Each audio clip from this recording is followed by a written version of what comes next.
할렐루야. 네, 오늘도 예수 안에서 행복하세요.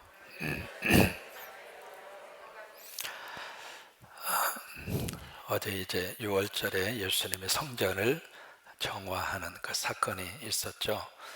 오늘 3장으로 넘어가기 전에 그 앞에 2장의 끝부분에 그 말씀이 계속해서 이어집니다.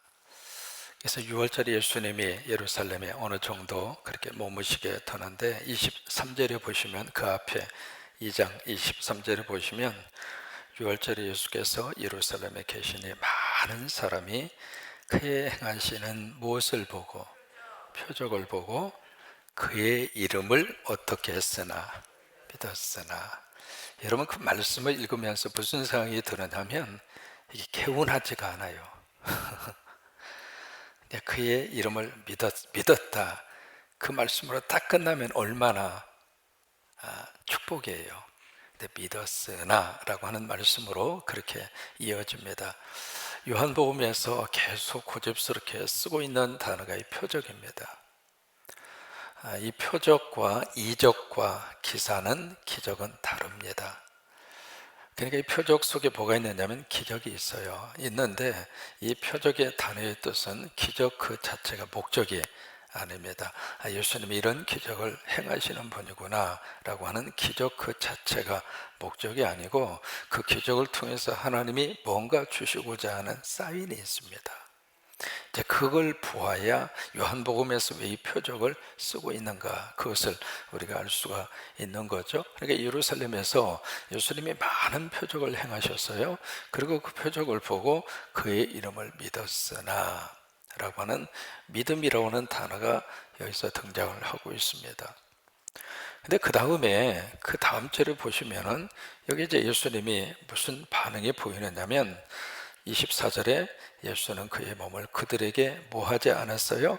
의탁하지 아니하셨으니. 그 이유를 설명합니다.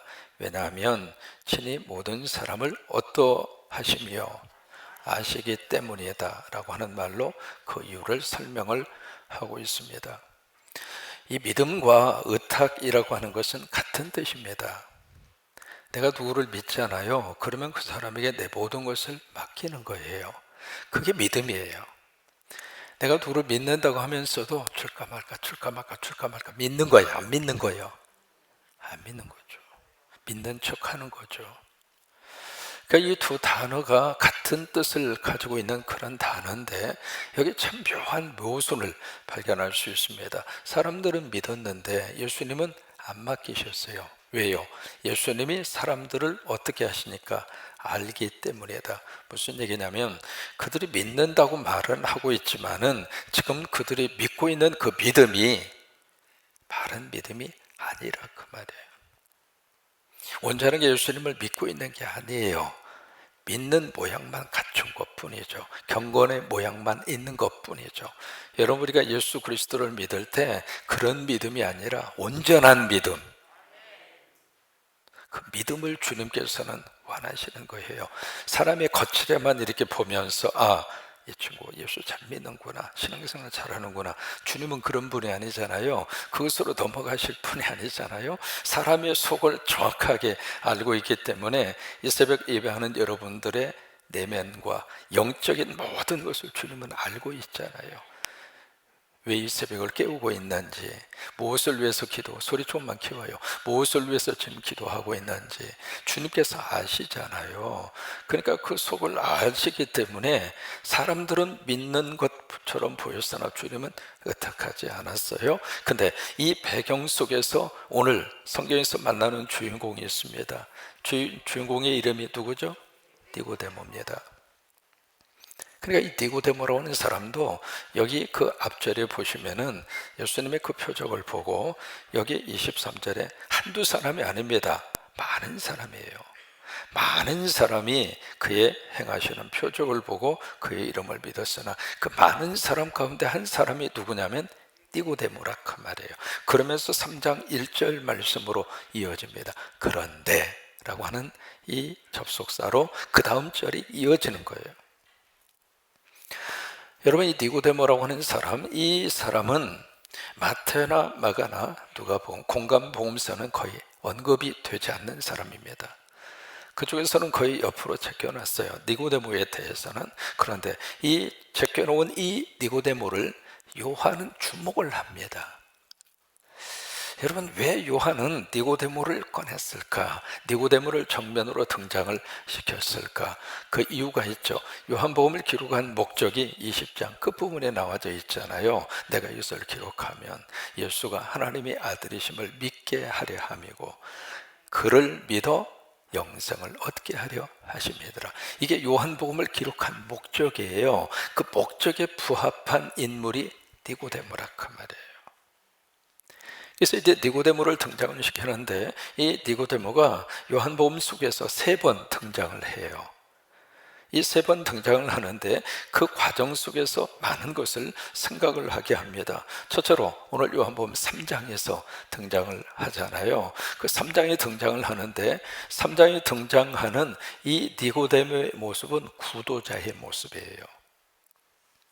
뭔가를 지금 얻기 위해서 뭔가 진리를 추구하고 뭔가 새로운 깨달음을 얻기 위한 구도자, 우리가 그런 표현을 쓰거든요. 그 구도자의 모습이 이 니고데모의 모습 속에 그대로 거기에 담겨져 있습니다.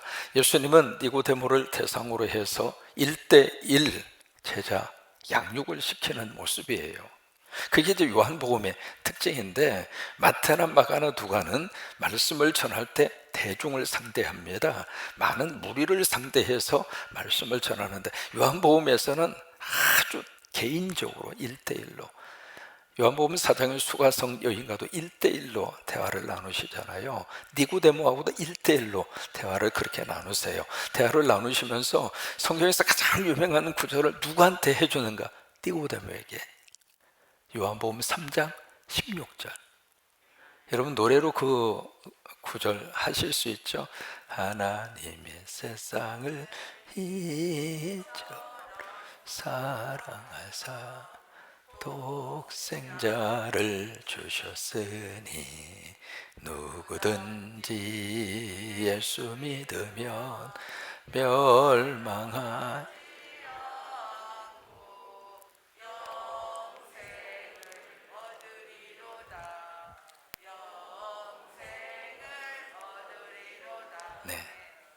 기억나시잖아요. 그걸 누구한테 해주었는가? 니고데모한테 해준 거예요. 니고데모한테. 그러니까 요한복음 3장에서 만나는 니고데모는 철저하게 구도자의 모습으로 그렇게 등장을 하고 있습니다.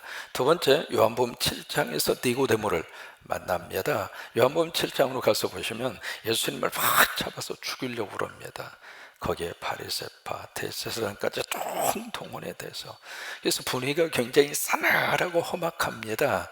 요한복음 7장에 예수님, 형제들 예수님을 믿지 아니하더라, 그렇게 시작을 하거든요. 그래서 예수 그리스도가 거의 공경에 빠져 있는 그 순간에 탁 하고 등장하는 사람이 니고데모예요. 한번 요한복음 7장으로 한번 가서 보시겠습니다. 앞으로 좀 넘기셔서 요한복음 7장. 그래서 이제 공경에 빠져 있는 그 순간에 니고데모가 딱 등장을 해서 50절에 보시면 뭐라고 이야기하는가? 7장 50절 같이 한번 읽습니다. 그 중에 한 사람 곧 전에 예수께 왔던 니고데모가 그들에게 말하되 우리 율법은 사람의 말을 듣고 그 행한 것을 알기 전에 심판하느냐. 그러면서 지금 니고데모가 예수님 편에 딱 서서 예수 그리스도를 변호합니다. 변호를 하기는 하지만 요한복음 7장에서 이 니고데모라고 하는 사람은 바로 어떤 모습으로 등장을 하느냐면 숨은 성도의 모습이에요.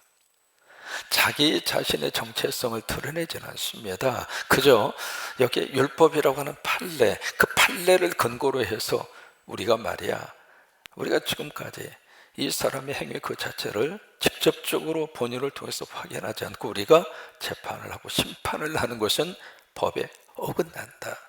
그러면서 예수 그리스도를 보호하는 모습으로 니고데모가 등장을 하고 있죠. 근데 이 7장에서 니고데모는 그렇게 스스로가 나는 예수 믿는 사람이요 드러내지 않습니다. 숨은 제자입니다.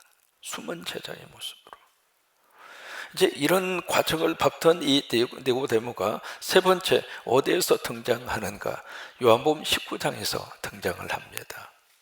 요한복음 19장에서 이제 등장을 하는데 예수님이 십자가에 돌아가셨잖아요. 그리고 나서 거기에 두 사람이 등장을 합니다. 아리마대 요셉하고 그리고 여기 니고데모가 등장을 하는데 요한복음 19장으로 한번 가보시겠습니까? 요한복음 19장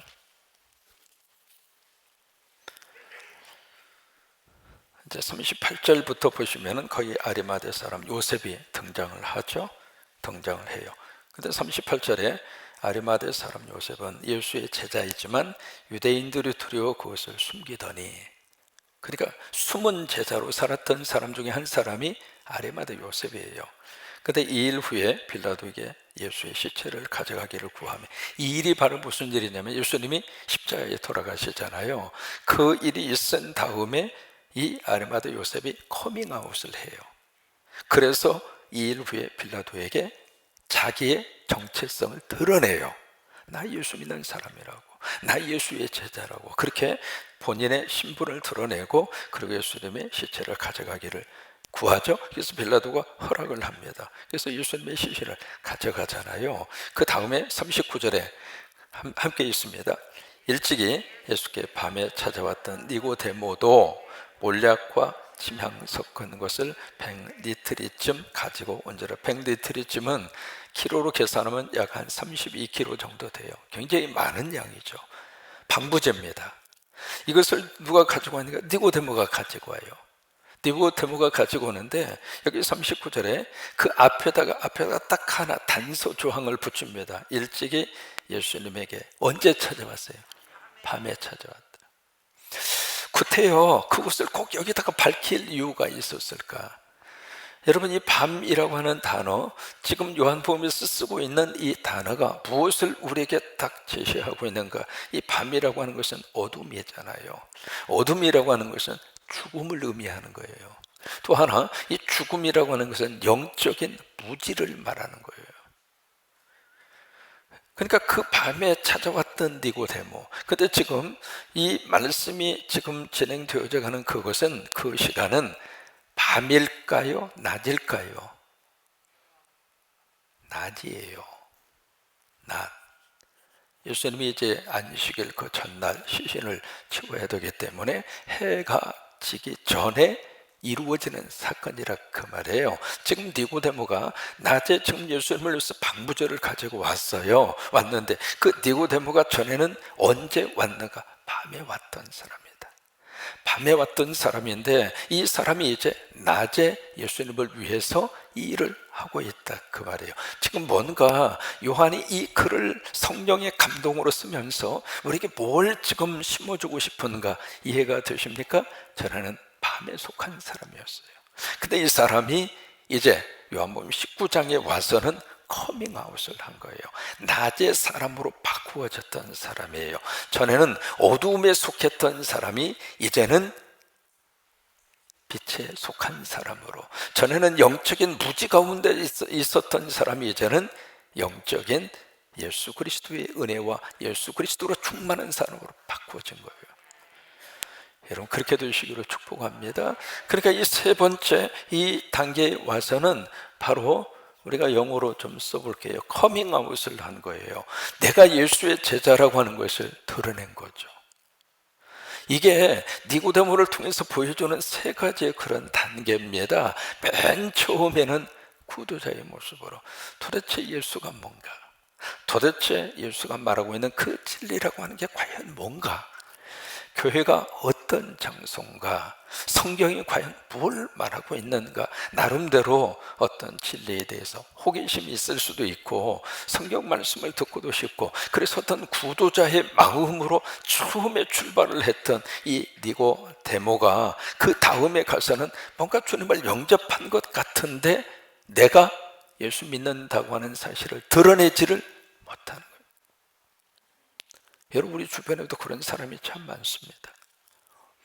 어떤 분은요, 교회 올 때 이 성경책을 신문지에 싸가지고 그래서 왜 신문지 싸가지고 오서 그랬더니 남들이 볼까 봐요. 그러니까 아직 이 단계에 있는 거예요. 숨은 제자예요. 자꾸 감추고 싶은 거예요. 누가 알까 봐서, 아니면 체면이, 아니면 내 스스로가 아직은 드러내고 싶지 않는, 아니면 내가 이 예수 믿는다고 드러내면 여러 가지 불이익이 있고, 그리고 마음대로 활동할 수 있는 것이 제약을 받고, 그런 여러 가지 이유 때문에 이 상태 속에 머물러 있는 거예요. 이 상태 속에 머물러 있던 그 사람이 어느 날 은혜를 받고 예수로 충만하고 그리스도 안에서 하나님의 귀한 성령의 역사를 체험한 다음에는 완전히 이제 커밍아웃을 해서, 나 예수 믿는 사람이라, 당신도 예수 믿으라고. 이게 니고데모가 보여주고 있는 그런 과정의 모습입니다.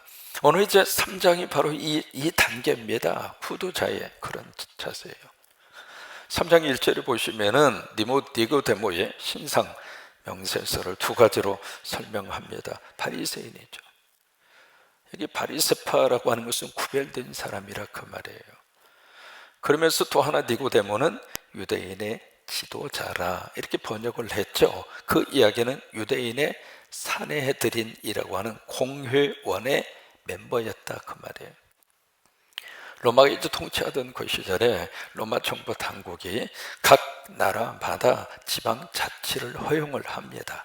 그래서 그 나라 나름대로 행정과 그리고 여러 가지 시스템으로 움직여갈 수 있도록, 그래서 유대인들에게는 세워진 것이 산헤드린이에요. 그래서 이제 70명의 멤버가 다 모아져서, 우리로 말하면 각 지방에서 국회의원을 뽑잖아요. 뽑아서 국회로 보내잖아요. 법을 제정하고 법이 운영이 될 수 있도록. 그런 것처럼 이 산헤드린이 그런 역할을 감당을 합니다. 의장은 누군가? 대제사장이 의장입니다.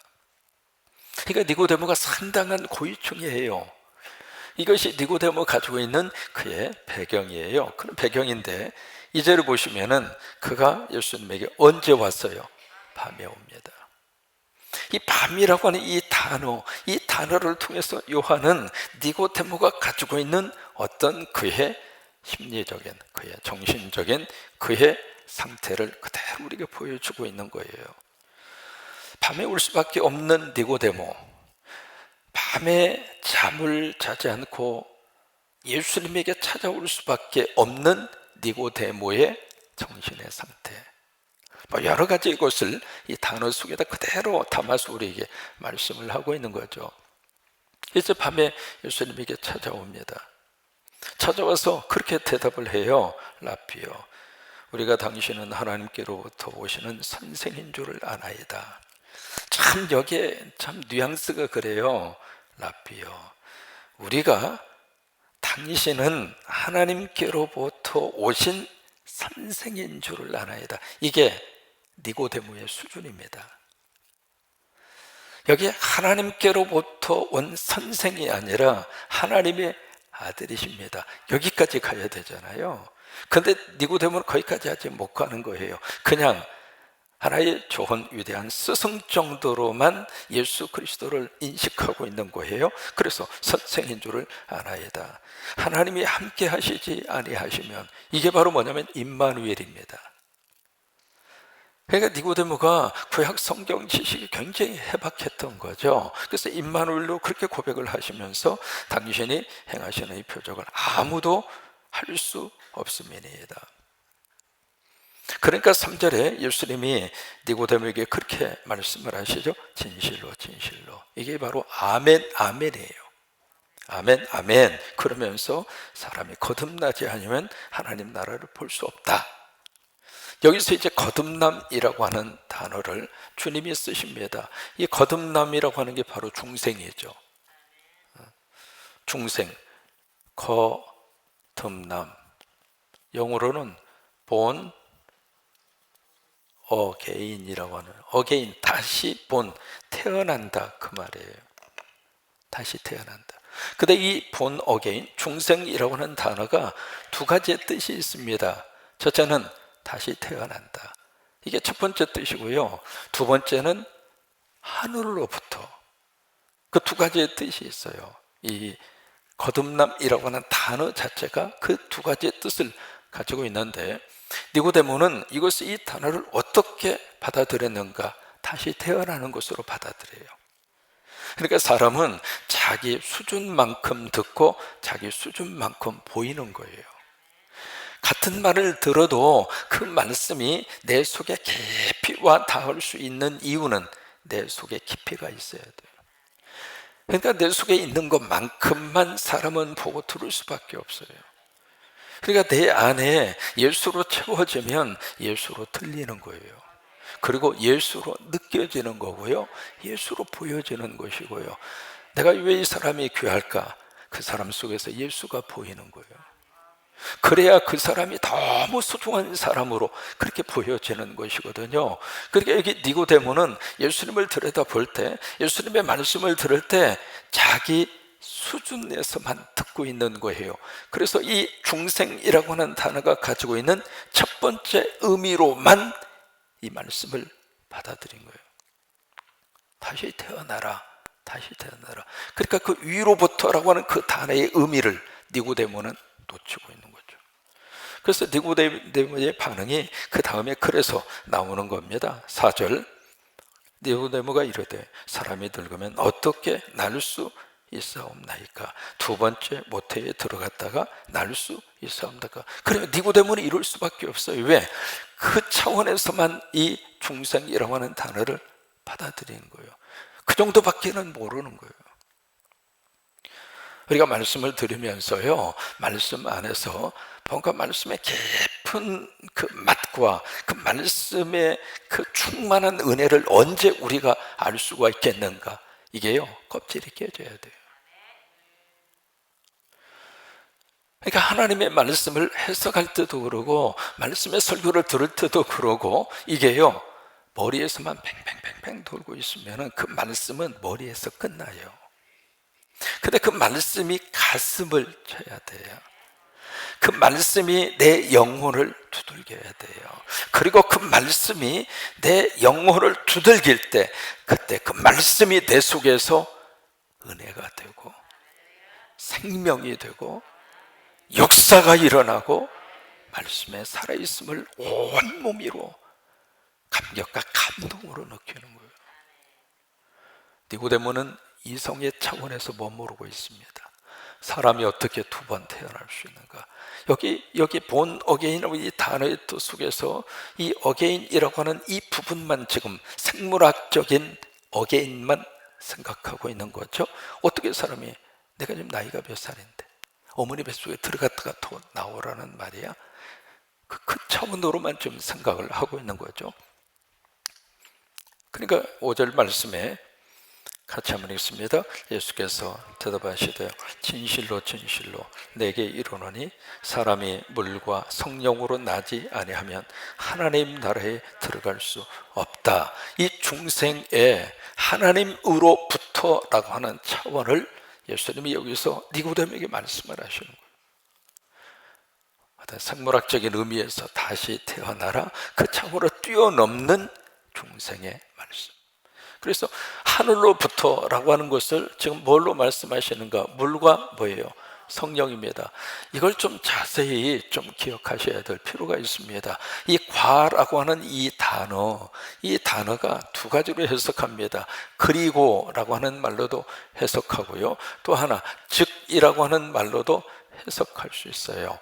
물 그리고 성령, 그 다음에 물 즉 성령.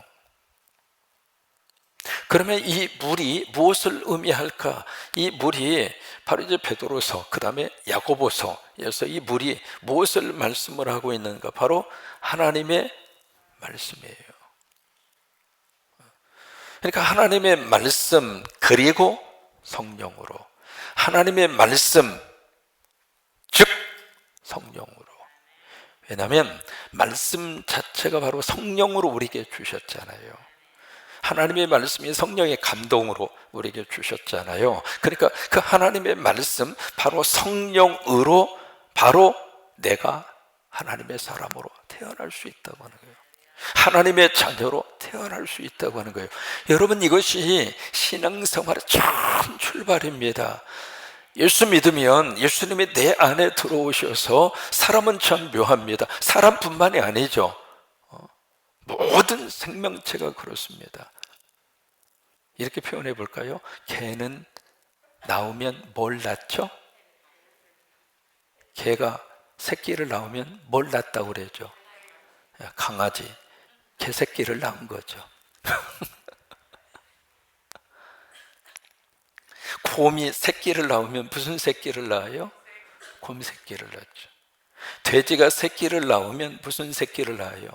돼지 새끼를 낳아요. 그렇게 비유해 볼까요? 하나님이 우리를 낳으시면 우리는 누구 자녀가 돼요? 하나님의 새끼가 되는 거죠. 그게 본 어게인이에요. 근데 어떻게 우리를 태어나게 하시는가? 말씀으로. 왜요? 창세기 1장에 말씀으로 세상을 창조하신 것처럼, 요한복음 1장에 태초에 말씀이 있었다고 증언하는 것처럼, 하나님의 말씀으로 하나님은 우리를 다시 태어나게 하세요. 그게 본 어게인입니다.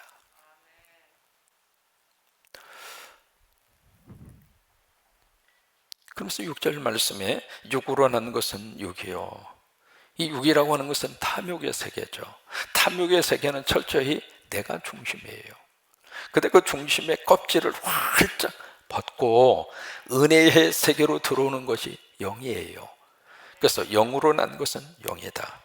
7절에 내가 너에게 거듭나야 하겠다. 이 거듭나야 하겠다, 이것은 생물학적인 거듭남의 차원을 뛰어넘어서 하나님으로부터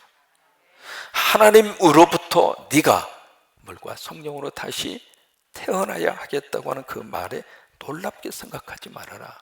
그것을 이상하게 생각하지 말아라.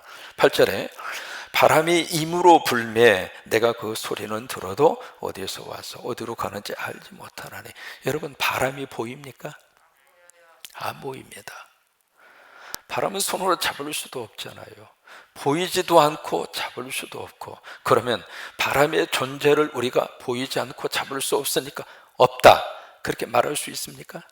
아니에요. 그 바람의 존재를 어떻게 우리가 느낄 수 있는가? 바람이 보여주고 있는 현상입니다. 그래서 시원해요. 아, 바람이 부네. 아니면 이렇게 저기 있는 나뭇가지가 흔들흔들해요. 아, 바람이 불고 있네. 보이지는 않지만 내가 손으로 잡아서 묶어놓을 수는 없지만은 그 바람이 지금 보여주고 있는, 바람을 통해서 나타나고 있는 결과, 바람을 통해서 일어나고 있는 현상, 그것이 바람의 존재를 확인시켜준다, 그 말이에요. 그런 것처럼 성령으로 난 사람도 그러하다. 성령으로 거듭난 사람이 눈에 보이는가? 아니면 손으로 잡을 수 있는가? 여러분, 성령님이 눈에 보입니까? 손으로 잡을 수 있습니까? 아니잖아요. 그런데 성령으로 난 사람은, 하나님의 사람으로 거듭난 사람은 그의 삶 속에서 결과가 나타나고, 그의 삶 속에서 하나님의 자녀라고 하는 어떤 현상이 나타나고. 그러니까 당신 거듭났습니까? 그걸 확인할 필요도 없어요. 왜요? 그 사람의 생활의 모습을 보면 그 사람의 말만 들어도 아, 이번에 거듭났는가 그렇지 않는가가 나타날 수밖에 없다고 하는 거예요. 그게 거듭난 사람의 모습이라고 하는 거예요. 이미 여러분들은 이렇게 한번 질문해 볼까요? 여러분, 예수 믿으시고 거듭나셨어요? 이 질문 앞에 많은 분들이 고개를 갸우뚱갸우뚱거립니다. 받은 것 같기도 하고 안 받은 것 같기도 하고. 어떤 분들은 내가 받긴 받았는데요, 이게 조금 저기면 막 죄악된 생각이 들어오고, 그러고 보니까 내가 안 받은 것 같아요. 스스로가 그렇게 결론을 딱 내리는 사람도 있고 그래요. 또 좀 심한 경우에는 거듭나셨어요. 그런데 그 차원에서 끝나지 않고, 아, 그러면 몇 월, 며칠, 몇 시, 몇 분에 거듭나셨어요? 그렇게 물으면 그걸 어떻게 알아? 오늘 이 말씀, 예수님의 말씀에 의하면은요, 그렇게 질문하는 것 자체가 얼마나 잘못된 질문인가, 그걸 우리에게 보여주고 있는 거예요. 바람이 싹 지나가는데 그 바람이 어디서부터 와가지고 어디로 가는지 모른다 이 말이에요. 성령으로 태어나는 것도 마찬가지라 그 말이에요. 그런 사람한테 무슨 생년월일 이야기하는 것처럼 몇 월, 며칠, 몇 시, 몇 분, 몇 초에 거듭났냐고 질문 자체가 성립이 안 되는 질문이라 이 말이에요. 여러분 거기에 넘어가지 않으셨으면 좋겠습니다. 그러니까 9절에 니고데모가 한 번 더 질문합니다. 어찌 그런 일이 있을 수 있습니까? 그렇죠. 도저히 이해할 수 없는 영역. 아니 도대체 이런 일이 어떻게 가능하다는 말인가? 예수님 말씀하시죠. 너는 이스라엘의 선생으로서 이러한 것을 알지 못하느냐. 한방 마치 군밤을 맞는 것처럼 이런 것도 몰라 이 녀석아. 뭐 그런 뉘앙스의 말씀을 여기서 해주시고 있습니다. 그러면서 이제 쭉 그 다음에 믿음의 세계에 대한 말씀을 쭉 니고데모에게 하고 있습니다. 그런데 요한복음 3장에서 내일 또 보겠습니다만은 이 니고데모가 마음을 활짝 열고 나 예수 믿겠습니다.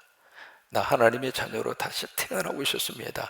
결단을 했는지 안 했는지 성경은 거기에 대한 언급이 없습니다. 그러면서 니고데모는 끝나요. 그렇게 끝났던 이 니고데모가 7장에서 나타나고 그 다음에 19장에서 한 번 더 나타나요. 그러면서 이 니고데모의 신앙이 마지막 19장에 가서는 세계 앞에 내가 커밍아웃을 하는 것처럼 믿음의 사람으로 니고데모의 신앙이 쫙 이렇게 자라있어요. 요한은 이 니고데모를 등장을 시키면서 우리 믿음 세계를 보여주고 있는 겁니다. 신앙의 세계의 단계를 우리에게 보여주고 있어요. 처음에는 우리가 구도자의 자세로 시작을 해요. 근데 그 자세로 머무르지 말라고 하는 거예요. 계속 우리가 궁금증은 가질 수 있는 것은 맞아요. 근데 계속 궁금증만 가지고 평생 살다가 끝나지는 말아라 그 말이에요. 어느 정도 단계가 돼서 이제 내가 하나님의 사람이 되고 예수 그리스도의 제자가 돼서 근데 그것을 내가 이렇게 감추고 숨은 제자로 살 수도 있습니다. 그런 사람, 그런 경우 있을 수가 있잖아요. 그러나 그 상태로 계속 그렇게 신앙생활을 그 단계에서 끝나지 말고 이제는 때가 돼서 커밍아웃을 하려면 나는 하나님의 사람이다. 나는 예수의 사람이다. 근데 이 중생이라고 하는 이게요, 신앙생활에 바로 뭐냐면 목적지가 아닙니다. 이 중생은 내가 중생했다. 나는 예수 믿고 거듭났다. 이것이 믿음 생활의 목적지가 아닙니다. 이것을 목적지라고 생각하는 사람은 계속해서 다시 또 태어나야 되고 또 태어나야 되고 또 태어나야 되고 계속 태어나기만 하는 거예요. 그러니까 중생이라고 하는 것은 신앙생활의 가장 마지막 우리가 도달해야 할 목적지가 아니고 이 중생은 신앙생활의 출발이에요. 여기서부터 출발하는 거예요. 출발을 해서 이 중생과 더불어서 그 다음에 그러니까 그 중생이라고 하는 것은 신앙생활의 출발의 스타트 포인트예요. 여기서부터 열동하고 딱 시작하는 거예요. 여러분 아이가 태어난 그 자체가 그 아이의 목적이 아니잖아요. 태어난 그 상태로 그 아이가 딱 있으면 여러분 기분 좋아요? 그 아이를 보면서 부모로서 계속 행복해요? 아니라 그 말이에요. 그러니까 본어게 이 중생이라고 하는 것은 출발이에요. 이제 하나님의 자녀로 태어났으면은 그 다음에 자라나야죠. 성장하셔야죠. 성숙도 하셔야죠. 그게 히브리서 아닙니까? 때가 오래돼서 이제는 단단한 식물을 먹을 정도가 됐는데 아직도 젖이나 사모하고 젖이나 먹고 있고 답답한 마음을 거의 다 그렇게 기록으로 남겨놓은 겁니다. 신앙생활 이 정도 했으면은 좀 이제 신앙의 인격도 그렇고 그러니까 이 상태로서 머물러 있으면 안 됩니다. 그래서 이 중생과 더불어서 그 다음에 뭐가 계속 일어나야 되느냐면 이 성령의 충만함이 계속 일어나야 돼요. 그래서 우리가 예수로 충만하자. 그 이야기는 예수 한번 다시 믿자. 자, 그 말이 아니에요. 예수를 믿었어요. 그래서 내가 중생을 했어요. 하나님의 자녀가 됐어요. 이제 예수로 다시 채워져서 자라자 이 말이에요. 성숙해지자 이 말이에요. 그러니까 이 두 가지 것이 늘 우리에게 필요한 거예요. 이 중생이라고 하는 것은 계속 우리가 중생하고, 여러분 다시 여러분들 구원의 확신 가지시고 다시 여러분들 다시 태어나셔야 되고, 계속 이것을 강조하고 다시 또 태어나라고 하는 것을 다시 듣고, 그래 내가 또 태어나야지, 그런 차원이 아닙니다. 중생은 한 번이면 됩니다. 한 번 태어나면 됐죠. 그 다음부터는 내가 그리스도의 사람으로 하나님의 자녀로서 태어난 이 중생의 이 자리에서 계속해서 말씀을 먹고 자라고, 은혜를 먹고 자라고, 기도를 먹고 자라고. 그래서 우리가 신앙생활을 위해서 늘 우리에게 있어서는 뭔가 이렇게 개념 정리도 필요하고요, 영적으로도 그런 신앙의 성숙을 위한 우리 나름대로의 그런 노력도 하셔야 되고 그러셔야 되는 거예요. 그래서 우리가 이런 새벽기도 청진구를 하는 이유도 그겁니다. 좀 잘하자 이거예요.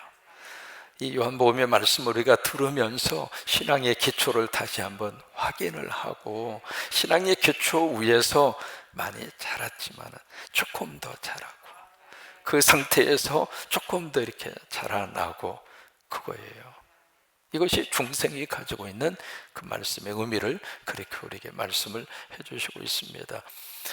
이제 정리합니다. 이 니고데모, 이 요한은 니고데모를 딱 우리에게 등장을 시키면서 그의 입을 통해서 예수가 하나님의 아들이다, 그게 이제 선포하도록 끌고 갑니다. 맨 처음에 니고데모의 입을 통해서 이는 하나님이 보낸 선생이다, 거기서 끝났잖아요. 그런 니고데모가 어떻게 돼서 그가 예수 그리스도가 하나님의 아들임을, 예수 그리스도가 하나님의 보내신 메시아임을 고백하도록 하는가? 그것을 요한은 니고데모를 통해서 이렇게 계속 보여주고 있습니다. 그래요.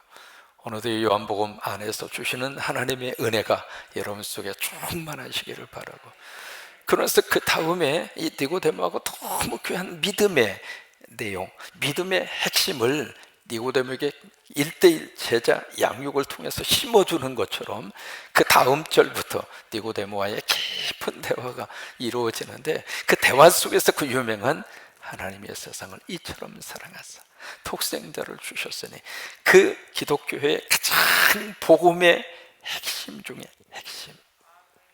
여러분 성경 전체를 가지고 그렇게 표현해요. 약탕기에 넣어서 푹 끓인 다음에 이것을 쥐어짜서 한 방울의 액기스로 톡 하고 떨어질 수 있는 구절 하나를 꼽으라 하면 요한복음 3장 16절입니다. 그 엄청난 진리의 말씀을 누구에게 줬는가? 포도자 니고데모에게. 그에게 이 말씀을 주님이 주신 거예요. 같이 우리 찬양하십니다.